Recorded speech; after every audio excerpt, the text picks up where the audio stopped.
Hola, mi nombre es Alexander Laurentín y vamos a continuar con la tercera clase del tópico regulación del metabolismo intermediario.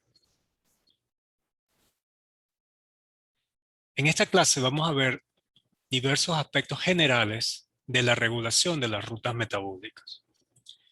Y la primera pregunta que nos viene a la mente es, ¿por qué tenemos que regular las rutas metabólicas? En esta lámina les vuelvo a presentar lo que he llamado la maraña metabólica. Y no es más que una representación muy simple, pero muy ideal de un mapa de rutas metabólicas de un organismo. Ahí podemos ver en diferentes colores la red de reacciones metabólicas que tienen que ver con distintos compuestos como los macronutrientes, carbohidratos, lípidos, ácidos nucleicos, las proteínas, los productos de desecho, la forma de obtener energía de la célula, etc. Y es una maraña tridimensional, donde hay distintas capas. Imagínense que cada capa es una ruta, una serie de rutas que tienen que ver, por ejemplo, con el metabolismo de los carbohidratos, otra capa con el metabolismo de los lípidos, otra más con el metabolismo de los aminoácidos, y así sucesivamente se va agregando capa tras capa tras capa. Y hay metabolitos que están representados aquí como puntos que se transforman en otros metabolitos bajo la acción de una enzima que está representada aquí por las líneas que unen esos puntos. Y en muchas partes ustedes pueden ver cómo una capa se solapa, los metabolitos de una capa se solapan con los metabolitos de otra capa. Y es así como el metabolismo de los carbohidratos, por ejemplo, tiene que ver con el metabolismo energético. Entonces, ¿cómo? Ya de ahí se puede saber por qué hay que regular, por qué la célula debe tener control sobre estas rutas metabólicas. Sabemos de bioquímica general que muchas de esas rutas metabólicas trabajan en formas opuestas. Me explico. Hay una serie de rutas, hay una ruta metabólica que tiene que ver con la síntesis de los ácidos grasos, que puede ser esta parte del esquema que le estoy mostrando en este momento, y hay otra parte de rutas metabólicas que tienen que ver con la degradación de esos ácidos grasos. Entonces, una de síntesis y otra de degradación. Son rutas opuestas. El sustrato de una es el producto de la otra. En una célula no pueden estar funcionando simultáneamente ambas rutas. Tiene que haber control sobre ellas porque en muy pocos casos se justifica que un sustrato se convierta a un producto P y luego otra ruta metabólica tome ese producto P y lo devuelva al sustrato. ¿Ok? Entonces, la pregunta que se nos viene a la mente es cómo desentrañar esta maraña, cómo regular toda esta serie de reacciones que están acá, cómo ejercer control sobre las rutas del metabolismo intermediario. Entonces veamos cuáles son las estrategias que tiene una célula para regular o controlar el metabolismo. Y esencialmente podemos dividirla en seis categorías. Las dos primeras son las que ustedes conocen del laboratorio de bioquímica general. Sabemos que modulando la concentración del sustrato podemos modular la velocidad de la ruta catalítica o de la ruta metabólica en general. Es decir, la concentración del sustrato modula la velocidad con que fluyen los carbonos por esa ruta. Y la otra forma de regular que conocemos del laboratorio es la concentración de la enzima. Si cambiamos la concentración de una enzima, ya sea aumentándola o disminuyéndola en un sistema, pues logramos cambiar la velocidad en que fluyen los carbonos por esa vía. Luego tenemos otras formas de ejercer control, y una de ellas muy particular que no mencionamos en el curso general, que es la asociación de enzimas con proteínas regulatorias. Ya vamos a ver un ejemplo de esto. El cuarto mecanismo es en qué compartimiento subcelular se encuentran las enzimas y los metabolitos. Dependiendo del compartimiento, la ruta puede operar o no. Es decir, dentro de la célula, dentro de los organelos o orgánulos subcelulares, podemos tener diferentes expresiones. Por lo tanto, en los distintos compartimientos de la célula pueden ocurrir distintas rutas. La quinta forma, o las dos últimas en general, son las que más conocemos, las que más se estudian en el curso general. La quinta, que es la regulación alostérica, y la sexta, que es la modificación covalente. Veamos un ejemplo de cada una de estas 6 formas de regular el metabolismo. La primera es la disponibilidad de sustrato. El ejemplo clásico de regulación de una ruta metabólica por disponibilidad de sustrato tiene que ver con la cetogénesis, es decir, la síntesis de los cuerpos cetónicos. Porque la síntesis de los cuerpos cetónicos ocurre en la célula solamente cuando la concentración de los ácidos grasos aumenta. A partir de un determinado umbral, cuando la concentración de ácidos grasos en la célula llega a un determinado umbral, eso genera acetil-CoA, que es el sustrato inicial para la síntesis de los cuerpos cetónicos. Y ese exceso de acetil-CoA se redirige hacia la síntesis de cuerpos cetónicos. Si no hay exceso de acetil-CoA, no hay síntesis de cuerpos cetónicos.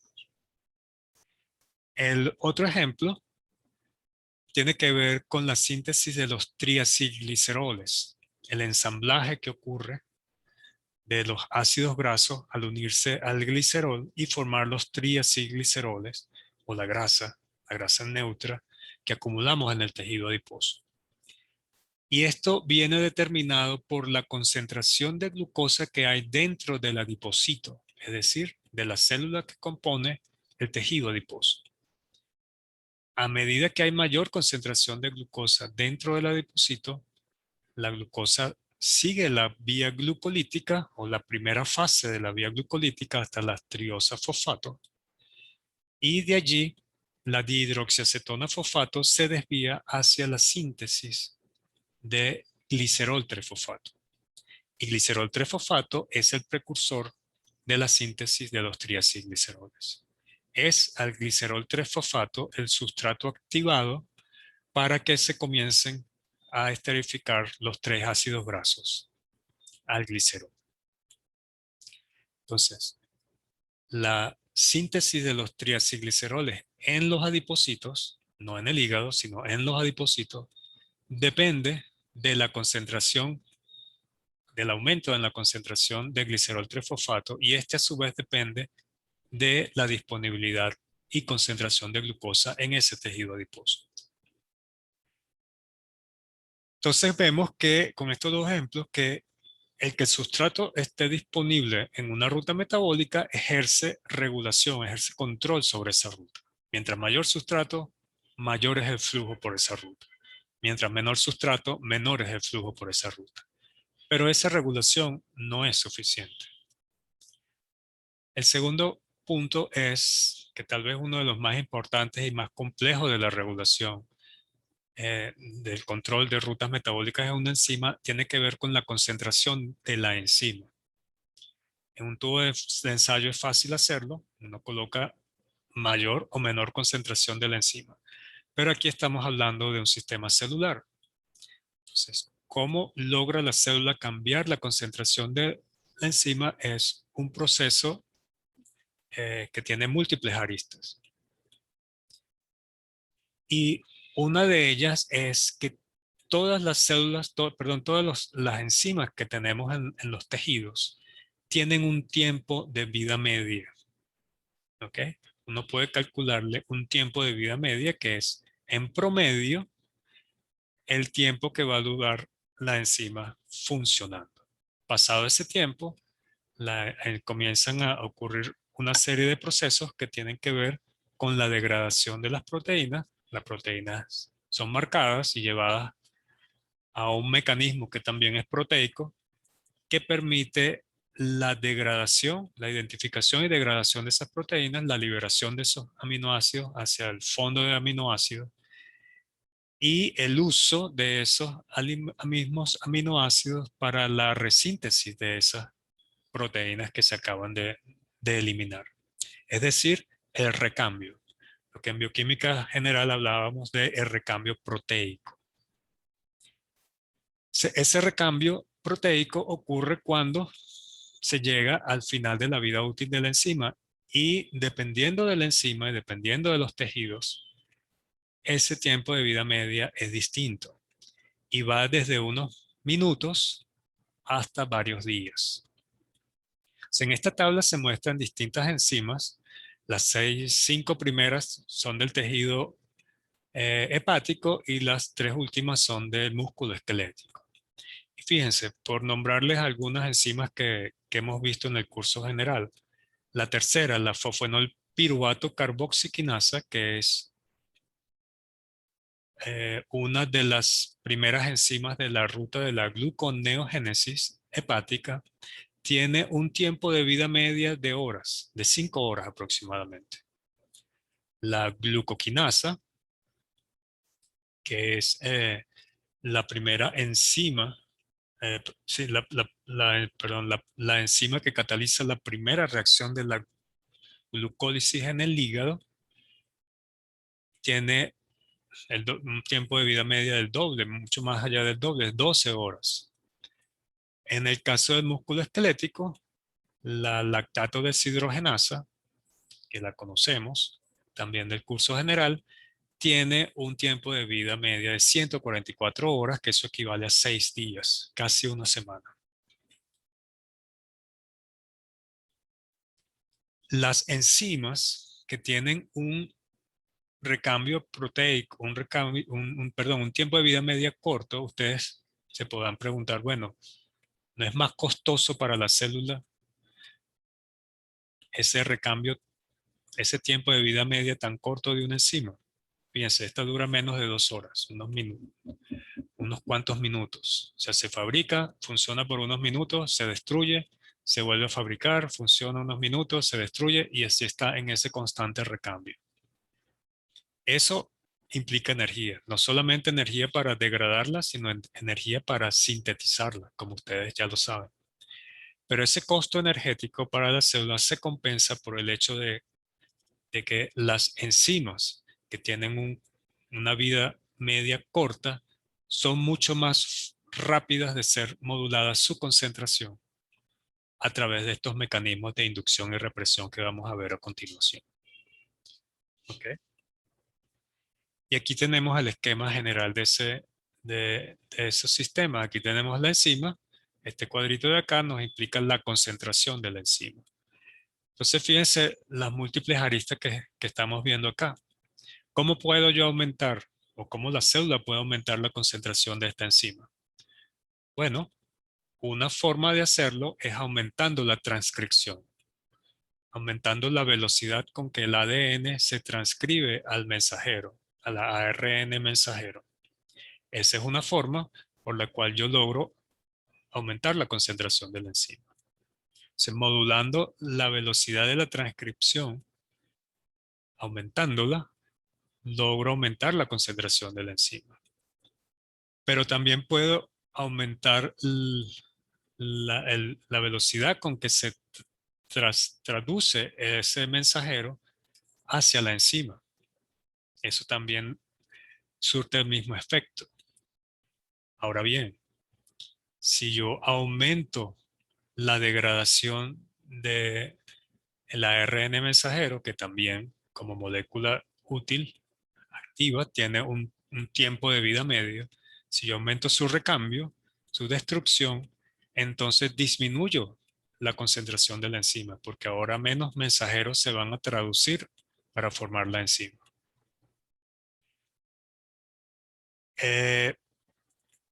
Y en la parte del recambio proteico, que es este turnover, si yo logro regular, como de hecho se puede, regular ese recambio, yo puedo, por ejemplo, si aumento el recambio, disminuyo la concentración de la enzima. Pero fíjense que en estos cuatro aristas del proceso, yo siempre les hablé de aumentar el proceso, pero también se puede disminuir. Se puede disminuir la transcripción, se puede disminuir el recambio del mensajero, se puede disminuir la traducción o el recambio proteico. Y la interacción de todos esos eventos va a modular la concentración de la enzima. ¿Ok? Normalmente, la modulación de la concentración de la enzima en la célula responde a factores externos. Factores como qué comemos. ¿Ok? Y en la última clase vamos a ver ejemplos de eso. Y también responde a otros factores internos como la respuesta a hormonas, la respuesta neural, de que neurotransmisores inciden sobre la célula. Todo eso tiene efectos sobre estos mecanismos de inducción y represión de la síntesis proteica. El tercer ejemplo, que no lo vimos en bioquímica general, tal vez se los mencioné a alguno de ustedes, tiene que ver con la asociación con proteínas reguladoras, y esto es relativamente reciente, este mecanismo. Y fíjense, en el hígado, esta lámina que está tomada de Leninger es del hígado, en donde la glucosa entra a la célula hepática a través del transportador de glucosa GLUT2. Y la glucosa intracelular continúa, se consigue con la exoquinasa, que es la enzima que cataliza la primera reacción de la vía glucolítica y se transforma en glucosa 6-fosfato. Recordemos que en el hígado, la exoquinasa, la exoquinasa que se manifiesta es la exoquinasa 4, también llamada glucoquinasa, a diferencia del músculo esquelético donde se manifiestan las exoquinasas 1, 2 y 3. Y aquí glucosa sigue la ruta glucolítica. Después de glucosa 6-fosfato, sabemos que se isomeriza a el isómero aldosa, se transforma en el isómero cetosa y se forma fructosa 6-fosfato. Entonces, fíjense lo interesante de esto. La fructosa 6-fosfato es la señal metabólica que le indica a esta proteína reguladora, que está aquí esquematizada en verde, que se asocie con la glucoquinasa o con la exoquinasa 4, se asocie con ella y al asociarse la secuestra hacia el núcleo. Pasa a través de los poros de la membrana nuclear y la proteína reguladora asociada a la exoquinasa 4 queda secuestrada en el núcleo. Nosotros sabemos que la glucólisis es una ruta que ocurre en el citoplasma. Entonces, de esta manera se disminuye la velocidad de esta ruta, el flujo de carbonos a través de esta ruta, por la señal que se manifiesta a través de fructosa 6-fosfato, de activar a la proteína reguladora de la exoquinasa 4 y la secuestra en el núcleo. Y esto tiene su lógica. Bueno, si hay un exceso de glucosa que está llegando al hígado, se produce un exceso de glucosa 6-fosfato y por lo tanto un exceso de fructosa 6-fosfato, y de esta manera es un mecanismo de feedback, aunque no directamente por el producto de la reacción, lo es por un producto posterior. En el caso del sistema que activa, o que inhibe, mejor dicho, a la proteína reguladora de secuestrar a la exoquinasa, no es como como lo ejemplifica Leninger aquí en esta figura, no es la glucosa la señal. Ya sabemos que no es glucosa, sino que es fructosa 1-fosfato, el metabolito que activa el proceso de disociación de la proteína reguladora y por lo tanto la proteína reguladora libera la exoquinasa 4 y esta puede salir al citosol y fosforilar a la glucosa hasta glucosa 6-fosfato y aumentar el flujo por la ruta glucolítica. Solo para recordarles de dónde viene la fructosa 1-fosfato, aquí tenemos en esta otra lámina las formas de entrada de los diversos monosacáridos. Por aquí está galactosa, manosa, glucosa, que es lo que clásico ejemplo con la glucólisis. La glucólisis viene aquí, glucosa, glucosa 6-fosfato, fructosa 6-fosfato, la fructosa 1,6-bisfosfato, y aquí está el gliceraldehído 3-fosfato y la dihidroxiacetona fosfato, que son las dos triosas isomerasas. ¿Ok?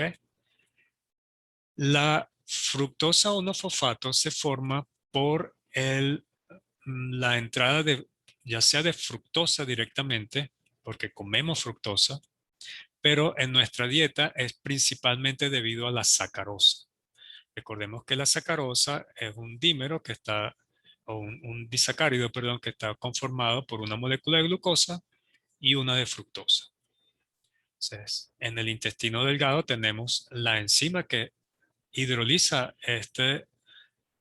esta molécula en sus dos componentes principales y por lo tanto, cuando consumimos azúcar de mesa, estamos consumiendo, la mitad de lo que consumimos es fructosa y la otra mitad es glucosa. La fructosa tiene dos vías de entrada a la ruta glucolítica. La primera vía lo hace a través de la exoquinasa.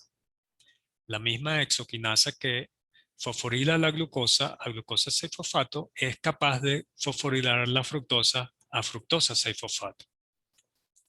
Pero esto ocurre realmente a baja velocidad, que la afinidad de la exoquinasa con el sustrato fructosa es baja. La principal vía de entrada a la ruta metabólica de la fructosa es a través de una propia quinasa que se llama fructoquinasa. Y la fructoquinasa fosforila la fructosa, pero lo hace en el carbono 1, acá. Y forma fructosa 1-fosfato. Y esa es la fructosa 1-fosfato que da la señal para que la enzima, la proteína reguladora de la exoquinasa 4 en el hígado, deje de secuestrar a la enzima y esta pueda liberarse e ir hacia el citosol para aumentar el flujo glucolítico. ¿Ok? Entonces tenemos que en el ejemplo del hígado, la fructosa 1-fosfato es un modulador positivo, mientras que la glucosa 6-fosfato es un modulador negativo de la ruta glucolítica hepática. La cuarta forma de regular o de ejercer control sobre las rutas metabólicas es por los compartimientos subcelulares. ¿En qué compartimiento se encuentren las enzimas que catalizan una ruta metabólica? Va a depender en dónde ocurre esa ruta metabólica. Y en bioquímica general aprendimos que la glucólisis, la ruta de las pentosas fosfato, la síntesis y la degradación del glucógeno y la síntesis de ácidos grasos son rutas que ocurren en el citosol. O sea, toda la maquinaria enzimática que se necesita y todos los metabolitos que se necesitan para estas rutas metabólicas se encuentran en el citosol. A diferencia de la oxidación de piruvato, el ciclo de Krebs, toda la cadena respiratoria y la máquina que sintetiza el ATP por fosforilación oxidativa, la beta oxidación de los ácidos grasos, la cetogénesis, que es la síntesis de los cuerpos cetónicos, también ocurren en otro compartimiento que es el compartimiento mitocondrial y específicamente en la matriz mitocondrial. Que recuerden que la mitocondria además tiene el espacio entre las dos membranas. Aquí no está, pero por ejemplo, recordarán de bioquímica general, la gluconeogénesis es una ruta que yo la muestro como ejemplo de que comienza en la matriz mitocondrial, donde ocurre la primera par de reacciones. Luego continúa en el citosol, donde está la inmensa mayoría de las reacciones que son comunes con la glucólisis, pero termina en el retículo endoplasmático, donde está la última enzima, la hidrolasa final de la gluconeogénesis en el hígado, está en un tercer compartimiento que es el retículo endoplasmático. La quinta forma de regulación es la regulación alostérica, y de esta ustedes conocen mucho más, perdón, porque en el curso de enzimas se habla bastante de la regulación alostérica. Pero simplemente para recordarles los puntos claves, la regulación alostérica se ejerce en enzimas que son alostéricas o que presentan alosterismo. Normalmente, pero no siempre, son enzimas que tienen estructura cuaternaria. ¿Ok?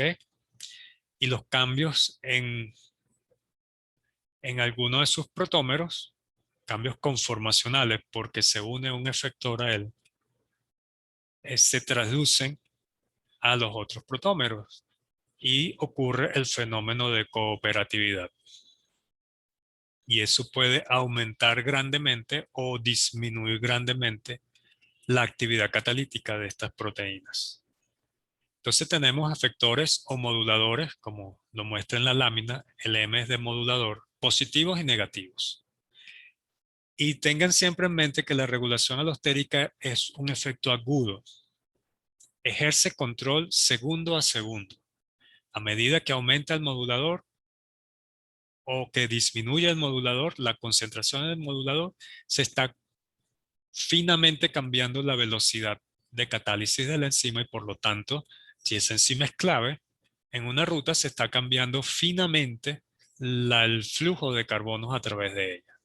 O sea, es una regulación muy fina. Segundo a segundo, eh, se ejercen pequeños cambios. ¿Ok? Esto es una representación muy sencilla y bastante, eh,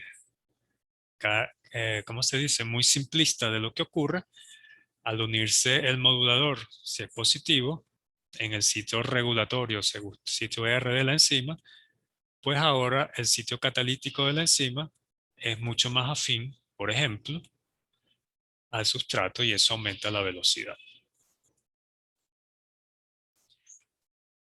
Y el último forma de regulación es la modificación covalente, que también vieron bastantes ejemplos o algunos ejemplos en bioquímica general, que tiene que ver con un efecto que sigue siendo agudo y que normalmente viene después del efecto alostérico. Es decir, los primeros cambios usualmente son por reguladores alostéricos y luego, unos minutos más tarde, de minutos a horas, ese cambio se refuerza mediante modificación covalente. Porque la modificación covalente de una enzima es un proceso que en la célula normalmente viene como respuesta a una hormona. Por lo tanto, la hormona se tiene que producir, liberarse a la sangre, ir por el flujo sanguíneo, llegar a la célula blanco, unirse al receptor y activar toda la cascada de traducción, de transducción de ese mensaje hasta que finalmente llega a la fosforilación de enzimas. Y aquí tenemos del lado derecho un ejemplo de ello. Aquí tenemos una proteína que sería el sustrato de la fosforilasa, o de la enzima, de la quinasa, perdón, de la enzima que va a fosforilarla. Y recuerden que fosforilaciones ocurren en los grupos OH de los residuos de los aminoácidos tirosina, treonina o serina de esas enzimas. Y puede ocurrir en un sitio o en varios sitios. Entonces, a expensas de ATP, esta proteína quinasa, que es el nombre de la transferasa que cataliza esta reacción, transfiere un grupo fosfato a el OH de alguno de estos aminoácidos. Y ahora tengo mi proteína fosforilada. Y al tener la proteína fosforilada, la actividad catalítica de esta enzima cambia. Puede aumentar o puede disminuir, como sabemos del curso general. Y la otra cara de esto es el proceso de eliminarse esa modificación covalente. Y eso lo hace una fosfoproteína fosfatasa, que es una hidrolasa como enzima. Ella hidroliza este grupo fosfato de la proteína y deja a la proteína desfosforilada, cambiando o revirtiendo el cambio en la actividad que esta enzima demuestra cuando es fosforilada. Normalmente, la acción de la proteína esquinasa es mucho más rápida que la acción de la fosfoproteína fosfatasa. Por lo tanto, las enzimas que pueden sufrir este tipo de modificación covalente por esterificación a grupo fosfato se fosfatan rápidamente bajo la acción de la esquinasa, pero tardan mucho más tiempo en eliminarse ese grupo fosfato. Entonces, recuerden que normalmente la modificación covalente, que ejerce un efecto agudo que va de minutos a horas, viene después que comenzó el cambio a través de este sistema fino y rápido que es la regulación alostérica. Y repito, entonces la modificación covalente refuerza el cambio que produjo el modulador alostérico. Ahora, ¿cuáles cambios son esos? Fíjense que esta es la forma como tanto 5 como 6, es decir, 5 se refiere a los moduladores alostéricos y 6 a la modificación covalente por fosforilación. ¿Cómo cambian? ¿Qué es lo que cambia en la enzima? Sabemos que cambia su estructura o la conformación de la enzima. Y eso cambia desde el punto de vista catalítico los parámetros cinéticos. Y los parámetros cinéticos que conocemos, clásico velocidad máxima y el km. En este gráfico se muestra eh, la velocidad inicial de sub 0 expresada en micromolar por minuto en función de la concentración del sustrato S de esta enzima expresada en milimolar. Y estas enzimas reguladoras, las enzimas que ejercen control en la ruta metabólica, normalmente no exhiben una cinética de Michaelis-Menten, no son hiperbólicas. Por lo tanto, no podemos hablar de Km, sino del parámetro equivalente en las enzimas alostéricas, que es el K sub 0,5. ¿Ok? Entonces, en este primer gráfico, vemos que la curva del medio, esta que estoy señalando aquí en este momento, sería la actividad de esta enzima hipotética a medida que aumenta la concentración del sustrato S sin la presencia de ningún modulador. Si hay un modulador negativo en la célula, entonces la curva vemos que se desplaza hacia la derecha, a la derecha del gráfico. Eso es el efecto de un modulador negativo. Y en este caso, este modulador negativo, ¿qué está haciendo? Está aumentando la concentración del sustrato a la cual la enzima llega a la mitad de su velocidad máxima, el K sub 0,5. Ahora es mucho mayor que el K sub 0,5 de la enzima sin modulación. Es decir, está disminuyendo la afinidad de esa enzima por su sustrato. Ahora necesito, para alcanzar la misma velocidad, que en este caso es un medio de B máxima, necesito una concentración mayor del sustrato. Por otro lado, si ahora el modulador es positivo, la curva se desplaza hacia la izquierda del gráfico. Y fíjense que ahora, con menor concentración del sustrato, yo logro la misma velocidad inicial de esa enzima. Lo otro interesante es que a medida que se activa una enzima que es alostérica, la cinética que conseguimos, es decir, la forma de la curva, comienza a perder su clásica forma de S y se va volviendo hiperbólica. ¿Okay? O sea, se asemeja más a una cinética tipo Michaelis-Menten que ustedes conocen del curso general. Mientras que los moduladores negativos hacen que se acentúa esa forma de S.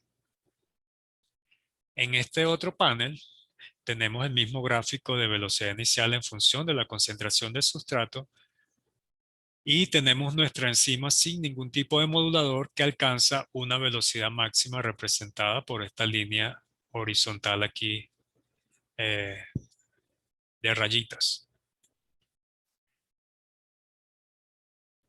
Y vemos que la mitad de la velocidad máxima, si nos fijamos en la curva del medio, está representada aquí por este valor de K sub 0,5. ¿Ok? Es decir, en este lado del ejemplo estamos viendo cambios en la velocidad en Vmax, el parámetro Vmax. En este panel estábamos viendo cambios en el K sub 0,5. Entonces aquí de nuevo, si agregamos un inhibidor, un modulador negativo, disminuimos la velocidad máxima de esta enzima. Ahora pasó de este valor a este otro valor. Y si colocamos un modulador positivo, que es esta curva de arriba, ahora la velocidad máxima pasó de este valor a este otro valor. Entonces, estos son dos ejemplos extremos en el metabolismo, en las enzimas que catalizan las reacciones metabólicas y que son prestas a modulación por moduladores alostéricos y modulación covalente. En realidad ocurre una mezcla de este tipo de modulación, cambiando tanto el Km o el equivalente de Km como el Vmax.